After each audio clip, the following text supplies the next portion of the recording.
அவையோர் அனைவருக்கும் என் இனிய வணக்கங்கள். நான் இப்பொழுது இந்திய விடுதலை திருநாள் பற்றி உங்கள் முன்னோர் சில கருத்துக்களை பேச முன்வந்துள்ளேன். பல நூற்றாண்டுகள் அந்நியர்களின் கீழ் அடிமைப்பட்டு கிடந்த நம் நாடு விடுதலை பெற்று தற்போது உலகின் மிக பெரும் ஜனநாயக நாடாக விளங்கிக் கொண்டிருக்கிறது. இந்த நன்னாளில் பட்டொளி வீசி பறக்கும் தாயின் மணிக்கொடியை பார்த்து பெருமிதம் கொள்கிறோம்.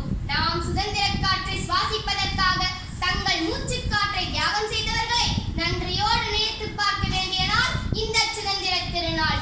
தாய்மண்ணை மீட்க போராடிய சுதந்திர போராட்ட வீரர் பகத்சிங்கிற்கு மரண தண்டனை விதித்தது ஆங்கிலேய ஏகாதிபத்தியம். இறப்பதற்கு முன் ஏதும் சொல்ல விரும்பினால் சொல்லலாம் என்று ஆங்கிலேய ஏகாதிபத்திய அரசு பகத்சிங்கை பார்த்து கேட்டது. இதற்கு பகத்சிங் அளித்த பதில் என்ன தெரியுமா? ஒரு குற்றவாளியாக என்னை தூக்கில் போடாதே, என்னை எதிரியாக நினைத்து சுட்டுக்கள் என்று பதில் கூறினார். அவர் வீரத்தை மரணத்தை தழுவ போகிறாய், எப்படி இருந்தால் என்ன என்று அலட்சியமாக வெள்ளை ஏகாதிபத்திய அரசு கேட்டபோது, என்னை தூக்கிலிட்டால் என் உயிர் பிரியும் போது என் தாய்மண்ணை தொட முடியாதபடி உயரத்தில் இருக்க நேரிடும். ஆனால் துப்பாக்கியால் சுட்டால் செத்து விழும்போது என் தாய்மண்ணை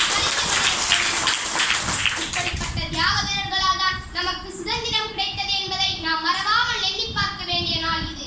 இந்திய நாட்டின் சுதந்திரத்திற்காக பல்வேறு தலைவர்கள் பல்வேறு வழியில் போராடி இருக்கிறார்கள். மகாத்மா காந்தி, பால கங்காதர திலகர், சுபாஷ் சந்திர போஸ், சர்தார் வல்லபாய் பட்டேல், அம்பேத்கர் என அடுக்கிக் கொண்டே போகலாம். இந்திய விடுதலை போராட்டத்தில் தமிழருடைய தியாகம் கால வெள்ளத்தால் அழியாத கல்வெட்டு. கோபுரத்தின் உச்சி போல விடுதலை வேள்வியின் புகழின் உச்சிக்கு சென்றவர்கள் தமிழர்கள். கொடிக்காத்த குமரன், வாஞ்சிநாதன், இளமையிலே தங்களின் வாழ்க்கை நாட்டிற்காக துறந்தார்கள். மற்ற சகோதரர்கள் கப்பலோட்டிய தமிழன் வ.உ.சி., பூலித்தேவன் போன்றவர்களின் தங்களின் பசுமையான வாழ்க்கை நாட்டின் சுதந்திரத்திற்காக அர்ப்பணித்தார்கள். தம் பாட்டு திறத்தாலே சுதந்திர வேட்கையை மக்கள் மனங்களில் வித்திட்டவர் மகாகவி பாரதியார்.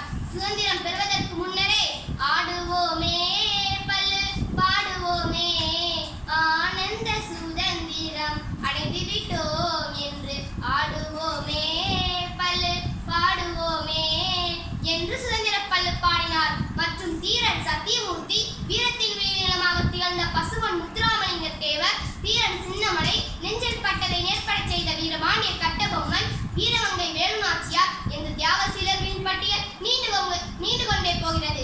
சுதந்திர போராட்டத்தில் தங்கள் உயிரை மாய்த்துக் கொண்ட, தங்கள் வாழ்க்கையை அர்ப்பணித்துக் கொண்ட அத்தனை நல்ல உள்ளங்களுக்கும் அத்தனை வீர நெஞ்சங்களுக்கும் எனது உணர்வுபூர்வமான உள்ளபூர்வமான வீர வணக்கங்களை உங்களோடு சேர்த்து செலுத்துவதில் நான் பெருமை அடைகிறேன். ஏழைகள் ஏற்ற பெற வேண்டும் என்றால் வறுமை ஒழிப்பு திட்டம் மட்டும் போதாது.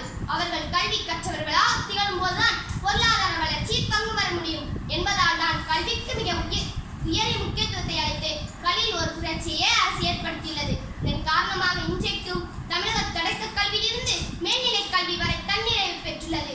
2 விரல் கொண்டு எழுதியவர்கள் இன்று கணினியில் 10 விரல் கொண்டு எழுதுகிறார்கள். இந்த அளவுக்கு அரசு கவனம் செலுத்துகிறதை நீங்கள் அறிந்து கொள்ள வேண்டும். யாவரும் தேர்ந்த கல்வி ஞானமே வாழ்வோம் இந்த நாட்டிலே என்று பாரதியார்